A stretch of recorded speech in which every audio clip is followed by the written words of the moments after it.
Sambil-sambil kita tengok proses buat Korea Paho ni, saya nak ceritalah betapa perlunya saya untuk dapatkan feedback daripada customer. Sebab ada feedback yang buat kami rasa gembira, sebab customer puas hati, mereka rasa berbaloi setiap scene yang dikeluarkan. Sebab ada juga feedback yang buat saya pening kepala. Tapi jujur saya cakap, bila ada customer tegur tentang kualiti, perkara pertama yang terlintas dalam fikiran saya bukan macam mana nak bagi alasan supaya customer tu tak marah, tapi bagaimana saya nak perbaiki, elak daripada masalah sama berulang. Sebab saya percaya bila customer sanggup bagi teguran, bukan tanda dia nak rendahkan kita, tapi itu tanda mereka ambil peduli, sayang dan sanggup bagi peluang kepada kita untuk berubah. Yang risau jika ada masalah, customer lebih memilih untuk berdiam diri. Lepas tu kali ni ajalah, itu yang saya tak nak tu. Hari ni saya keluarkan beberapa ribu ringgit untuk beli dapur baru dan tambah perkakasan yang sepatutnya, semata-mata nak tambah baik proses pengeluaran Korea.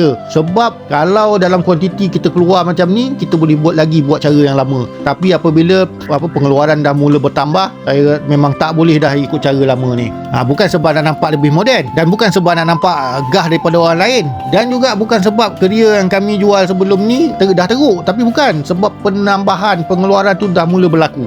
Saya pula kena carilah jalan untuk mengurangkan risiko customer menerima produk yang tidak konsisten berikutan penambahan pengeluaran ni. Jadi saya tak cakap lah saya ni sempurna sangat. Saya juga tak katalah kami tak akan buat silap lagi. Tetapi apa yang saya boleh janjikan, kami akan terus berusaha memperbaiki apa yang mampu kami perbaiki. Okey, ini adalah dapur baru kami. Kami cuba R&D bagaimana meningkatkan pengeluaran. Stay tune dengan kami, follow kami. Akok Paho Bangi, kami jual akok dan juga Korea. Gaduh gabung